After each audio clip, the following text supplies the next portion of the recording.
All right, here we go. Looks like we're live. All right, yeah, there we go. Look at all, oh, it's giving me a countdown.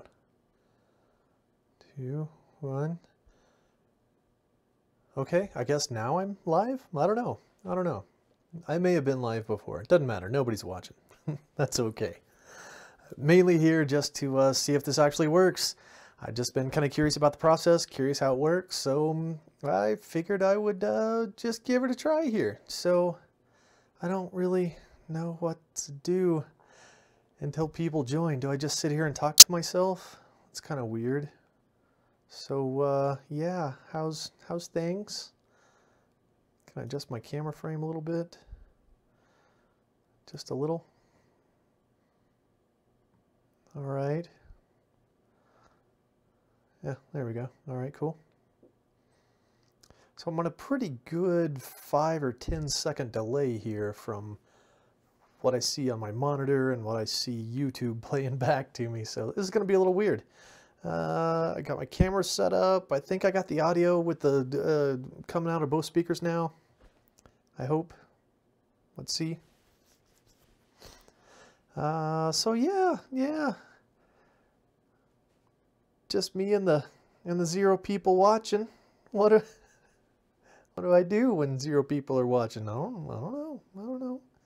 Just kind of kick it. Just kind of hang out. Well, I do actually have a viewer. Welcome, viewer. You one person. Hi, how are you? I'm actually just kind of playing around here, just kind of seeing if I can get all this to work. So I wouldn't expect anything just amazing this time around. Don't really have much to say. This is just kind of more of a tech demo than anything. So assume I can, I hope the mic is coming through both speakers, not just one like it was before. Picture looks okay. Stream quality looks okay. So yeah. Well, one person, you are 100% of my audience right now. What do you want to talk about? Let's see here.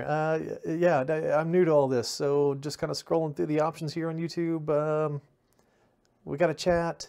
We got stream looks healthy. It doesn't really tell me anything else. So yeah. This just seemed like a kind of fun way to spend a Monday night.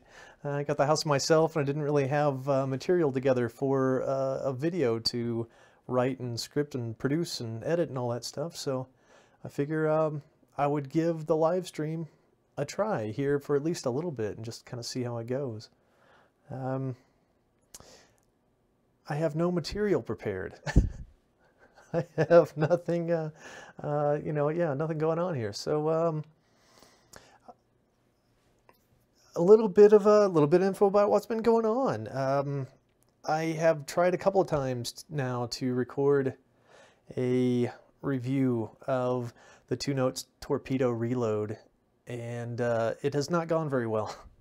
I've tried it with a multi-camera setup because there's connections on the front, connections on the back, and plus me playing a guitar through the thing. It just hasn't really worked out all that well so far. I can't really sit very close to it. It's not a happy device when it's close to a really loud amp. Well, I say a really loud amp. The amp is silent, but the amp is cranked up. The volume is cranked up, feeding into it. And then also trying to sit near it, it actually feeds back. I mean, it's a silent recording thing, but it actually feeds back. And that has been a problem, trying to get me and the unit and an amp head all in a camera frame all at once. They have to just be sitting right next to each other, on top of each other. Hadn't worked very well yet. So I've failed a couple times trying to get that going. Yeah, I'm still trying to kind of think my way through how I'm going to actually pull that off. I've got another pedal, another do-it-yourself pedal from Retrotone. Jim actually sent me one. He saw my video review of that one, and he liked it, apparently. So he actually sent me one complimentary, and it's a clone of the Ampeg Scrambler, which actually has kind of been making headlines lately. I've seen, I think, I don't know if it was at NAMM or if it was before NAMM, but Ampeg actually released like another kind of, it's not really a reissue. I mean, they've been making that pedal for a long time, but I think it's just a modern version of that pedal. I'm not sure if it ever actually went out of production or not. And I'm kind of starting to wonder if the one viewer that I have is actually me. I don't know. I don't know how this works. Does it count me since I'm technically watching my own stream? It probably is. It's probably just me. So, hi me. Hey, if the one viewer on here is actually somebody but me, just put something in the chat over there. Just say hi. I don't care. I'm just kind of curious to know.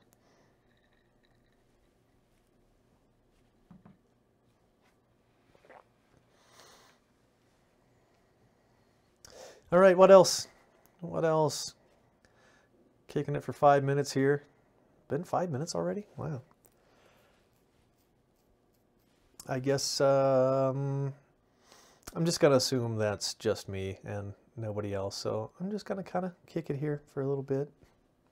See if anybody else joins. That's about like the loneliest, most pathetic kind of feeling. Like, is anybody gonna join my live stream? I don't know. I don't know. All right. Of course, I've got my camera kind of covering up half my. I hope the sounds okay. Hope you know, all that. It looks like everything's looking good here. Doesn't look like I'm exceeding my system's capabilities at all, which is surprising with my crappy internet connection. For network performance, looks like I'm sending at about, wow, that's actually the highest send rate I have ever seen on this internet connection. It's sending at close to 15 megabit per second. I mean, that still sucks, but it's better than, I've seen it top out at 9 megabit per second, you know, tops. So, all right, yeah, the YouTube says my stream's in good condition, good health, I guess. All right. Well, one viewer, if you are not in fact me, I'm sorry this has been so horribly boring, but I'll probably give it just a few minutes here just to see if, you know, lure in 1 or 2 more viewers at least to make it kind of worthwhile. If not, I'll give it up and, you know, go watch Game of Thrones for a second time for the week or something. Yeah, everything looks nominal. Everything looks good. This is good. CPU's not just dying. Plenty of memory overhead. All 3 disks look all right. Ethernet looks like it's doing its thing. That's good. Picture quality, as far as I can tell, looks all right. Color's a little goofy, a little oversaturated on the color. I can change that next time, but I'm just using a Logitech webcam for this because my regular camera back there just it doesn't have capability to stream in real time, so I'm kind of limited to the Logitech thing. All right. Well, 8.5 minutes in, and yeah. Well, this is just great, fantastic. Okay, I am going to stop it now and see if I can make this public instead of private and see what happens.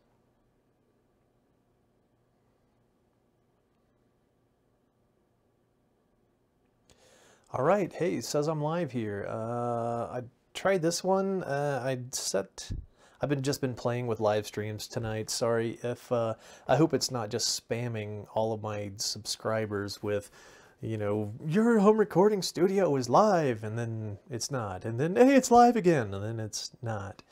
All right, yeah, just kind of taking a look here.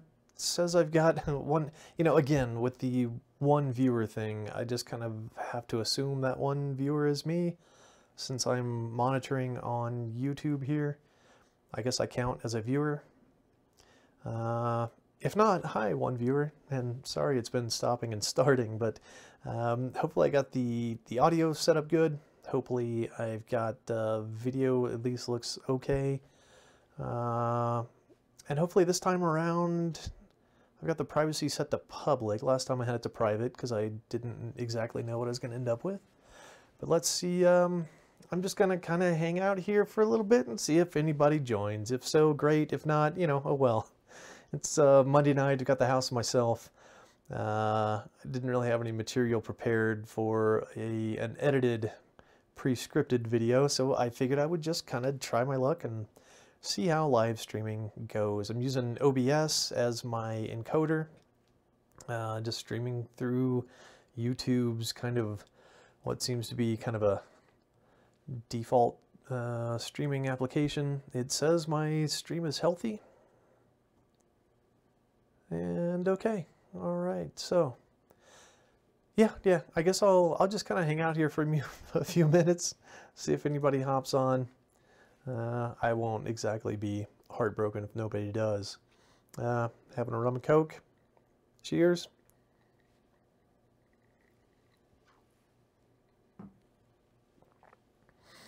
All right, yeah. So I've already talked to myself for a little bit here. What else can I talk to nobody but me about? Oh, I have so many things in common with me. I could talk about anything. This is great. Yeah, I'm trying to think. Yeah, so Summer NAMM looks like it's already come and gone. I really didn't catch much updates from Summer NAMM at all this time around. I saw several people, you know, Sound on Sound and Warren Hewitt and Glenn Fricker and people covering it, but it didn't really seem like there were any big just revelations coming out of Summer NAMM this time around. So, you know, yeah, I'm kind of limited interest. It looked like, what was it? Was it Fender that released some new guitar models? Or was that Gibson? Yeah, see, I've paid like very little attention to them. So, all right, yeah, well, let's see. Well, heck, maybe I can do that while waiting for people to join. I'll just hop on and look for Summer NAMM 2017. Let's see what all happened there. Let's see. If anything good happened. Just see NAMM.org. I'm not exactly sure if they're going to have any real news about it or not. Yeah, blah, blah, blah. Yeah. I'd almost rather see, like, hell, let's just go to Sound on Sound.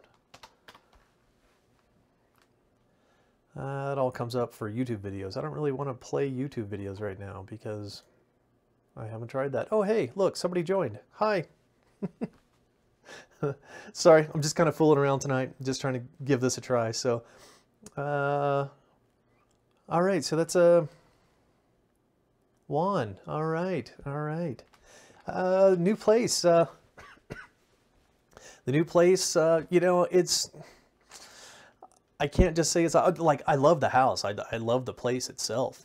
But as far as studio space, it's challenging, that's to say the least. You know, I've got all my stuff kind of crammed in this room. It's so much less space, and I don't have room for the drum set, and I barely have room. In the closet that's behind these panels here, I have my electronic drum kit, and trying to drag it out and plug it in is kind of a pain. And, you know, I've got room for a few guitars and a couple amps, and I mean, I've got everything I need. I've got everything I need to make music. It's fine.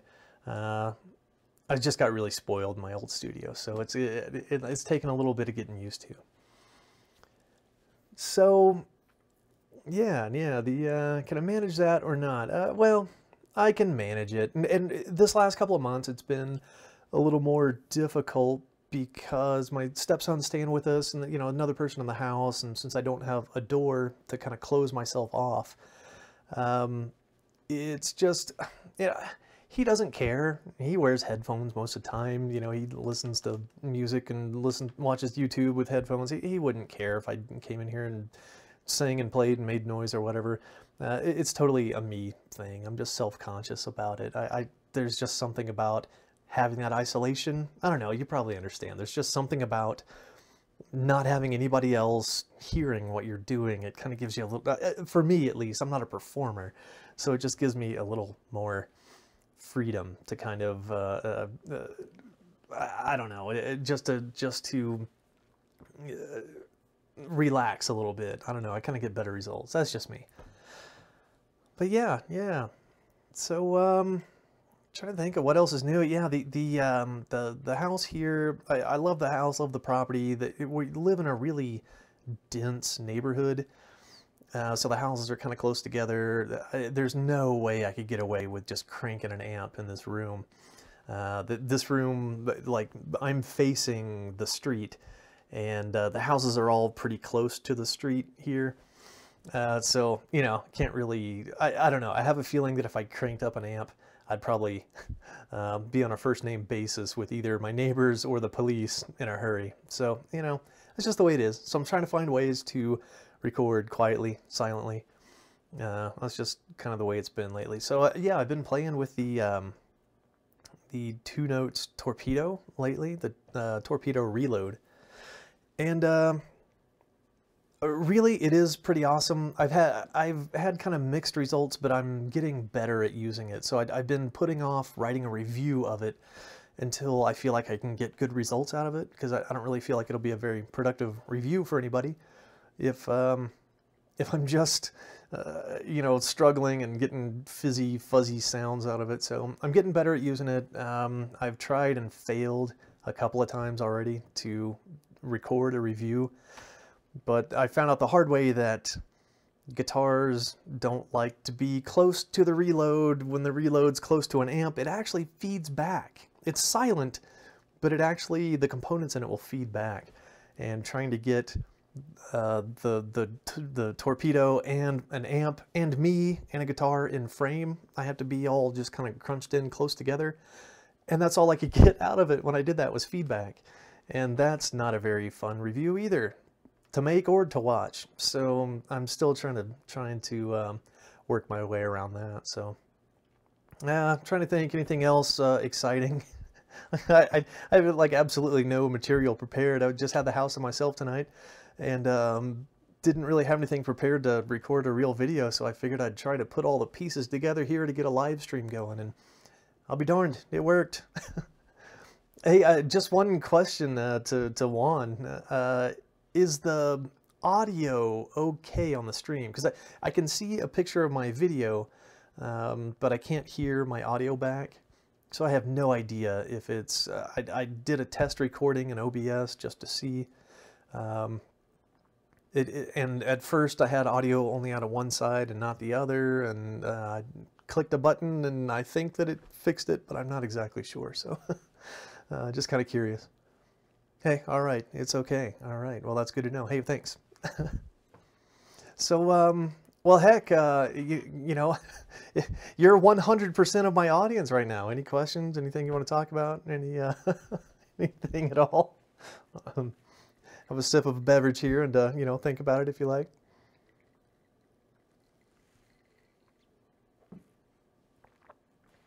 Yeah, so I take it that my stream says that I have 2 viewers, but I have a feeling one of those viewers is me because I'm monitoring through YouTube, so it must count that as a viewer. So yeah, that's kind of funny. Yeah, what else? You know, this hasn't been a very big period of, you know, acquiring stuff. So I don't really have any kind of new exciting stuff, really. Probably my newest things are the torpedo, and you know, heck, other than that, you know, the little Zoom H4n Pro, I still need to do a proper review of that. It's just that I use it for such simple purposes that, you know, I can't really, I don't feel like I can do an exhaustive review. just because I use it for like 2 things, and it can do like dozens of cool things. So maybe I'll, you know, spend a day with the manual and just kind of try all the features, and then you know, do a review of it or something. But it's actually a pretty cool little portable interface thing. I mean, it's a, you know, it's got the built-in mics. So you don't even have to plug mics into it. You can just use the built-in ones. It's got some actual external mic inputs. So I actually feed the sound output from my computer into it, and that's how I got around the limitations of being able to record my voice and output from a computer at the same time, and then later be able to mix them a little bit. Pretty cool little thing. Got a, you know, XLR inputs with phantom power. It's battery powered. Takes a couple of AA batteries. You can plug I think a 9-volt into it. It's around here somewhere. Yeah, 9-volt DC into it, which is kind of cool. Or just run it off of battery power. It can serve as an audio interface, which is cool. It has some built-in effects. You can multi-track on it. It has some limitations which have been a little frustrating, but honestly, it's a pretty cool little piece of gear, and I need to kind of do it. I mean, it's been out for a while, so doing a review of it at this point, it's kind of a moot point. Yeah, I'd kind of like to do that anyways, just to, number one, to push me to learn more of the features, since I just kind of learned how to do what I need to do on it. And that's it. I haven't really fiddled with it much beyond that. So, all right, one moment here. I just joined the Home Assistant world. So I got the Google Home and a Nest thermostat, and it's actually, this is when it's actually coming in handy, because it's actually really hot up here, and I can adjust the thermostat from my phone. So I'm gonna actually turn the temperature down. Let's see here. All right, so say, how about make a booth cabin with that mic? Yeah, like a well, actually, yeah, like that would be something great for like a remote recording setup. And I've actually taken it with me a couple of times, but I've never really had. I've taken it on like road trips a couple of times with the intent of plugging it in, just because I could be fully remote and fully, you know, kind of wireless. I just never really got the chance, you know. I brought it, but actually never used it. But yeah, for something like on location recording, recording a band's show, or recording a concert, or taking it with you, yeah, like you say, taking it with you someplace like a remote location, like a cabin or whatever, and yeah, you wouldn't have to have a fancy setup. You got enough for a couple of mics. That's enough for a vocal and a guitar. You could actually record, and from what I can tell, the preamps on it are actually pretty good. They're pretty solid. So yeah, I'll have to do that. I'm trying to think if I had any other kind of new fun stuff. I've been getting mostly kind of computer stuff lately, because trying to get a recording computer and a gaming computer sitting in the same room, it's been just a little tough to get everything organized in such a way that I don't have to plug and unplug things, and I don't have to crawl back behind my desk and all that. I don't know, it's kind of a pain, but oh, the brand of it's from Zoom, Z-O-O-M. You know, Zoom, you're probably familiar with Zoom as a brand. They kind of specialize in, I don't want to say entry level, because they do have some entry level stuff, but they kind of really specialized in that kind of mid-level, really high bang for the buck kind of stuff. I think some of Zoom, I know they made interfaces at one point. I can't say that off the top of my head. I can think of a Zoom interface that isn't one of these portable recorders. They make video recorders and audio recorders, and I actually just saw that they now make an 8-input portable interface that's, well, I call it an interface. I think it's kind of more of a live mixer, but it's formatted kind of like an interface. It's not formatted like the shallow and deep and wide mixer like you would think, like a tabletop mixer. It's actually formatted kind of more like an interface or like a piece of rack gear. And it's got 8 mic preamps on the front of it. It's got all sorts of cool features. I can't think of any of them off the top of my head, but it looks like a really cool way if you record bands or if you record shows, you know, maybe like a live sound guy or somebody, maybe you know, get paid to go and you know, record somebody's live concert straight from the board or something. Yeah, it's actually pretty cool. 8 channels. I think they run for, I don't know, $400 or $500 or something. As you probably know, once you start pricing things that have preamps built into them, things get expensive in a hurry. So $500 for like a fully functional live 8-channel, 8 preamp interface. That's pretty good. I didn't think of any other kind of cool bits of gear that I've seen lately. I haven't quite been as much of a gear hound in the last few months. I've been so busy, but I still keep my eye out a little bit. One thing that I am really interested in, I might have to pull the trigger here in the next few months. Maybe I can wait till Christmas. But PreSonus actually made an 8-channel version of their fader port. And that, yeah, mine's kind of tethered by cables right now. But the PreSonus fader port I've always kind of liked because it's just a single slider.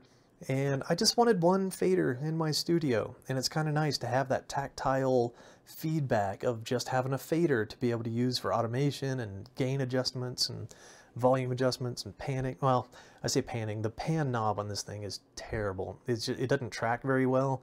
So as it's a continuous knob, and as you start to rotate it one way or the other, you'll watch in your DAW, you'll watch your panning like start to go that way, and then it'll skip back, and then it'll skip forward, and then so it's, yeah, the panning tracking on this thing is terrible. But I like the transport controls, and I like having that one fader. But the one limitation to having one fader, but a project with 30 tracks, is you have to use the little back and forward arrows to tell your DAW which track you're actually controlling with the fader.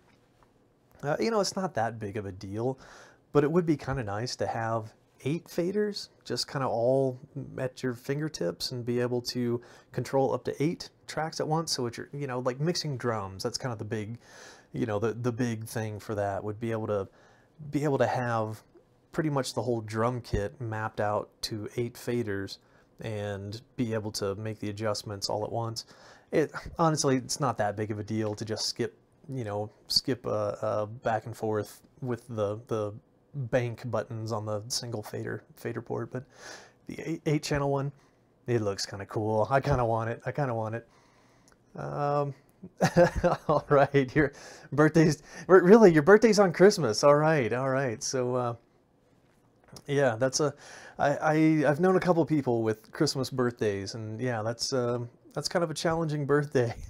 Actually, my friend's mother-in-law has a Christmas birthday, and I remember him telling me that she's very particular about, she expects a few presents wrapped in Christmas paper and a few presents wrapped in birthday paper, and it's a very big deal to her. Hopefully you're not that particular.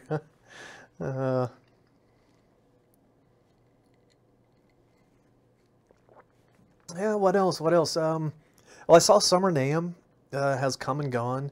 NAMM, if you're not familiar, NAMM is the twice per year kind of music gear trade show. So all the big names come, and we say it is a really big deal. All right.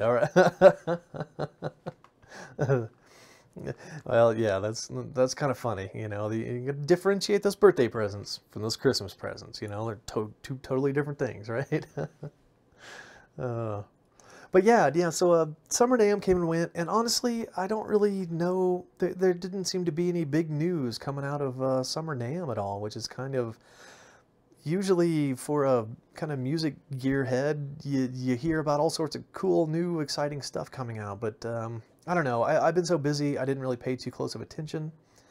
Um, and I think the Summer NAMM is in Nashville, I think. I think it's in Tennessee, so kind of southeastern U.S.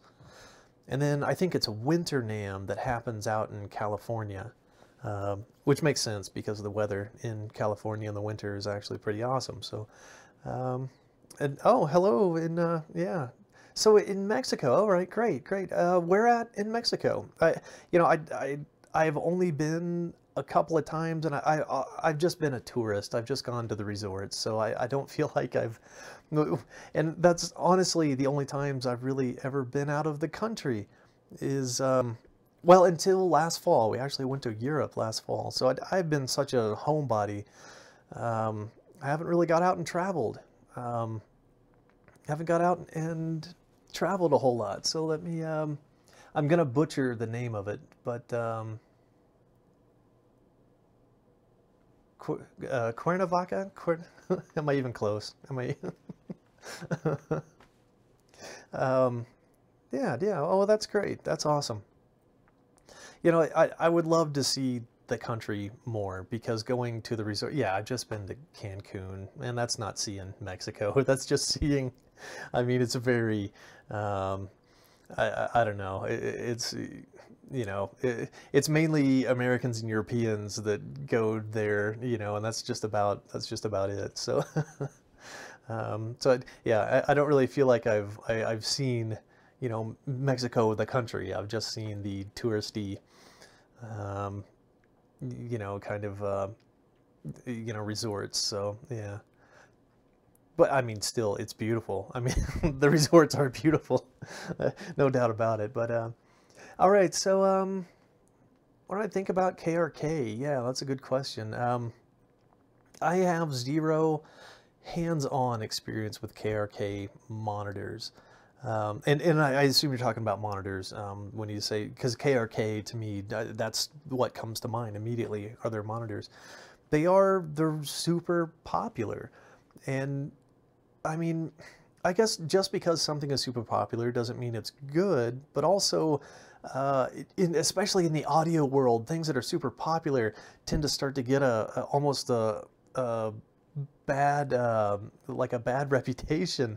But I think with KRK it's kind of unfounded, and I think that with KRK, different models are, you know, have different levels of kind of quality to them. The one thing that I've heard about them, and again, I don't have hands-on experience, but the one thing that I've heard about them is that they tend to be a little bassy. They tend to exaggerate the bass a little bit, which if you know, and you know to compensate for that, you know, that's fine. But they could also potentially make you mix bass light, you know, to make mixes that are a little weak on the bass, because they're playing exaggerated bass back to you, but you don't, so, okay, think about it. Your speakers are producing more bass, so you hear more bass, so you turn the bass down, and then it sounds fine through your speakers. And then you play those on another system that isn't bass heavy, and then the bass sounds weak. So that would be one thing that I'd be a little careful about.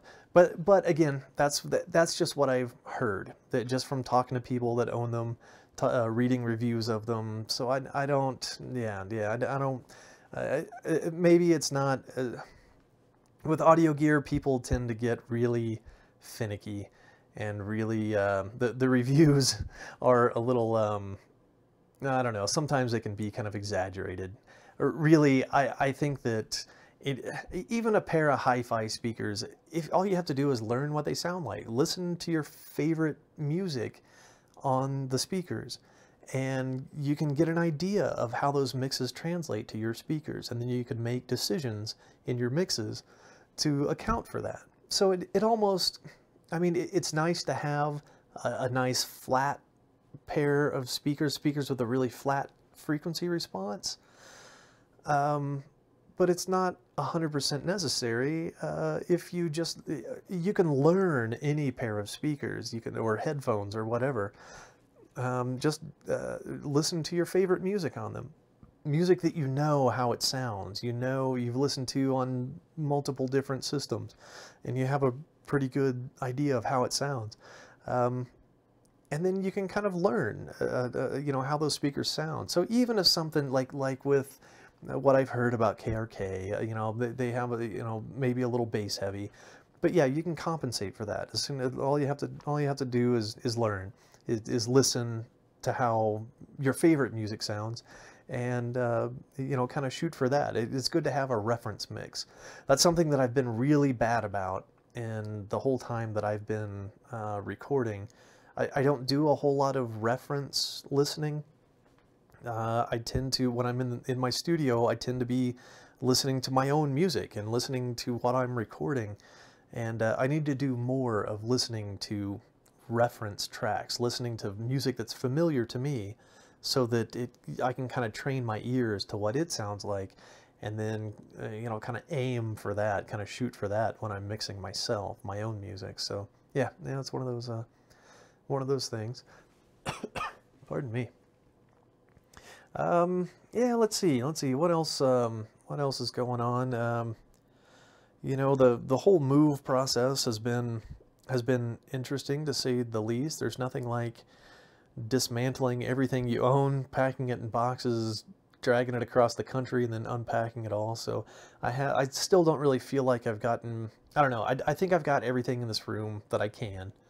I'm out of space. If I cram anything else in this room, it's going to be just unusable space. I need to get the rest of my acoustic treatment up. You know, I've got my couple of screens back behind me that I use for when I'm recording videos, because it does cut down the ambience of the room quite a bit. It actually does a pretty good job. I've got a couple of bass traps on the walls at my first reflection points on my left and right. And then I brought my corner trap, one of my corner traps in, but I haven't mounted it yet. And then I need to get my other one mounted over here. And honestly, that's all I'm going to have room for. And you know, after that, I'm out of room.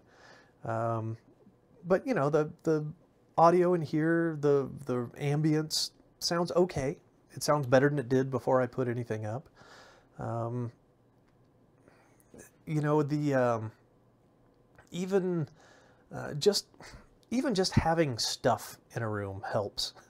You know, I mean, bass traps really do help. You know, broadband absorption really does help. But it's amazing how much of a difference even just having stuff in a room, just a desk and a chair and some, you know, a shelf and things to break up those reflections. It actually does make a pretty huge difference. I didn't think about it until the day that I moved out of my old studio, and I had, I went back in there to record a video just to kind of show the empty room, and I was astonished at how reverberant it was, you know, in that room, that same room that I'd done all that recording in, with all this acoustic treatment. And in that same room with no treatment and no furniture, no, you know, guitars and amps and all that stuff, chairs and drum kit, all those things that kind of break up those reflections. Wow, it was, yeah, it was super reverberant in there. I'm not sure if you subscribe to Recording Studio 9 or not, but Vachi at Recording Studio 9, he's kind of been in the reverse process lately. He's been building his first studio for the last, I mean, I guess it's been almost a year. It doesn't seem like it's been that long, but yeah, sure enough. But I mean, with his own two hands, he laid a concrete foundation. Well, I guess he had somebody come out and lay a concrete foundation. And then he just built a studio on top of that in his backyard, and he's just got it kind of finished up in this last week. And yeah, I remember him doing a kind of before and after of recording a video in that empty rectangular room, and you know, just how oh yeah, if you want to link to it, yeah, let me do that real quick. Yeah, Recording Studio 9, that guy does a really good job. He's a lot more active on his channel than I am lately. Let me see if I can find him here real quick. But yeah, it's definitely worth subscribing to that one. He is in Sydney, Australia. I like his channel quite a bit, and yeah, his whole build diary has been pretty impressive. Let's see if I can find him on YouTube here and send you a link. Yeah, there he is. There we go. All right, let me see if I can paste this into the chat here. There we go. All right, yeah, that should send you to him. But yeah, he's definitely worth watching.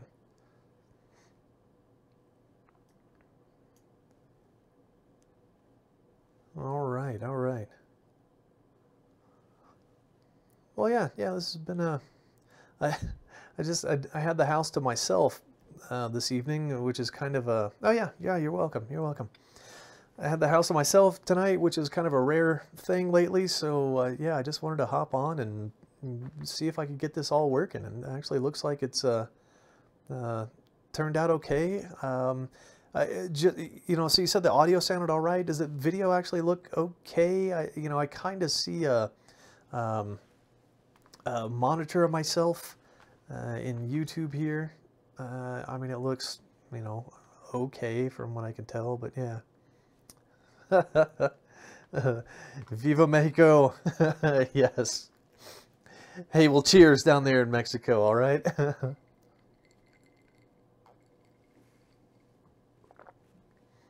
Well, all right, yeah. All right, well, I tell you what, I think I'm going to go ahead and wrap this up. Although, hey, I briefly had a third watcher there for a little bit, but yeah, this was just kind of almost intended just as like a kind of tech demo, just to see if it works. Yeah, so it looks like, all right, yeah, you say it looks great, all right, well, good, well, thank you. So I think, yeah, I think I'm gonna wrap this up here and call it a success for my first attempt at a live stream. So yeah, all right. Well, I'll try this again here, and I'll see if I can actually prepare a little bit of material for next time. Actually have something, you know, something to talk about. But yeah, hey, thank you very much for joining. I appreciate it. It's been nice chatting with you. And I'm gonna hop off here, but I'll see you again before too long. All right. Hey, thanks. Bye-bye, y'all.